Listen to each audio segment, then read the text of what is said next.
Hi ಎಲ್ರಿಗೂ ನಮಸ್ಕಾರ. ನಾನು ನಮ್ ಶಶಾಂಕ ಇಂಟರ್ವ್ಯೂ ಮುಗಿಸ್ಕೊಂಡು ಹೊಟ್ಟೆ ಹಸಿತೈತ್ ಮಗ ಎಲ್ಲಾದ್ರೂ ತಿನ್ನಕ್ ಹೋಗೋಣ ಬಾ ಅಂದಾಗ ನಮ್ ಶಶಾಂಕ ಕರ್ಕೊಂಡ್ ಬಂದಿದ್ದೆ ಇಲ್ಲಿಗೆ. ಇದಿರೋ location Nagarbhavi Deepak complex near Vishal Mart ಹತ್ರ. ಏನ್ ಗುರು ಹೆಸರು ಇಷ್ಟು ವಿಚಿತ್ರ ಇದೆ ಫುಡ್ ಮಾಮಾ ಅಂತ ಅನ್ಕೊಂಡ್ರ? ನಾನು ನೋಡಿದ ತಕ್ಷಣ ಹಂಗೆ ಅನ್ಕೊಂಡೆ. ನಿಜ ಹೇಳ್ತೀನಿ ಗುರು, ಟೇಸ್ಟ್ ಮಾತ್ರ ಅಷ್ಟೇ ಸಕ್ಕದಾಗಿತ್ತು, ತುಂಬಾ ಚೆನ್ನಾಗಿತ್ತು, ಸ್ಪೈಸಿ ಆಗಿ. ನೀವೆಲ್ಲ ನೋಡೋ ಅಷ್ಟಲ್ಲಿ ನಮ್ ಶಶಾಂಕ 2 ಸ್ನಾಕ್ಸ್ ಆರ್ಡರ್ ಮಾಡಿದ ಗುರು. ಸರಿ ಅನ್ಬಿಟ್ಟು ಅಲ್ಲಿ ಕುತ್ಕೊಂಡು ವಿಡಿಯೋ ಮಾಡ್ತಾ ಇದ್ದೆ. ವಿಡಿಯೋ ಮಾಡ್ಬೇಕಾದ್ರೆ ನಮ್ಮ ಭಗವತ್ ಅಂತ ಒಬ್ರು ಇದ್ರು, ಶಾರ್ಟ್ ಮೂವಿ ಪ್ರೊಡ್ಯೂಸರ್. ಅವರು ಬಂದು ನಮ್ ಜೊತೆ ಜಾಯ್ನ್ ಆದ್ರು. ನಾವು ಆರ್ಡರ್ ಮಾಡಿದ್ದು ರೆಡಿ ಆಗ್ತಿತ್ತು ಗುರು. ಸ್ಯಾಂಡ್ವಿಚ್ ಮತ್ತೆ ಫ್ರೆಂಚ್ ಫ್ರೈ ರೆಡಿ ಮಾಡ್ಬೇಕಾದ್ರೆ ಬಾಯಲ್ಲಿ ನೀರ್ ಬರ್ತಿತ್ತು ಗುರು. ಅಂತೂ ಇಂತೂ ರೆಡಿ ಆಯ್ತು. ನಮ್ ಶಶಾಂಕ ಅದನ್ನ ತಗೊಂಬರಕ್ ಹೊರಟಿದ್ದಾನೆ.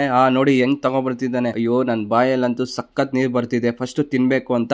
ಟೇಸ್ಟ್ ಮಾತ್ರ ಅದೇ ತರ ಸೂಪರ್ ಆಗಿತ್ತು, ಅಲ್ಟಿಮೇಟ್ ಆಗಿ. ಫುಡ್ ಮಾಮಾಸ್ ಹತ್ರ ಬಂದು ಟೇಸ್ಟ್ ಮಾಡೋದ್ ಮರಿಬೇಡಿ ಗುರು. ಒಂದು ಆರ್ಡರ್ ಮಾಡಿ ತಿನ್ನೋ ಅಷ್ಟಲ್ಲಿ ಇನ್ನೊಂದು ಬಂತು ಗುರು. ಬಟ್ 2 ಟೇಸ್ಟ್ ಸಕ್ಕತ್ತಾಗಿತ್ತು ಗುರು. ಅವ್ನು 10 ತಿಂತಿದ್ದ, ನಾನು 2 ತಿಂತಿದ್ದೆ. ಸೂಪರ್. ಈ ತರ ಅಪ್ಡೇಟ್ಸ್ ಗಾಗಿ ಫಾಲೋ ಮಾಡಿ, ಶೇರ್ ಮಾಡಿ, ಸಪೋರ್ಟ್ ಮಾಡಿ.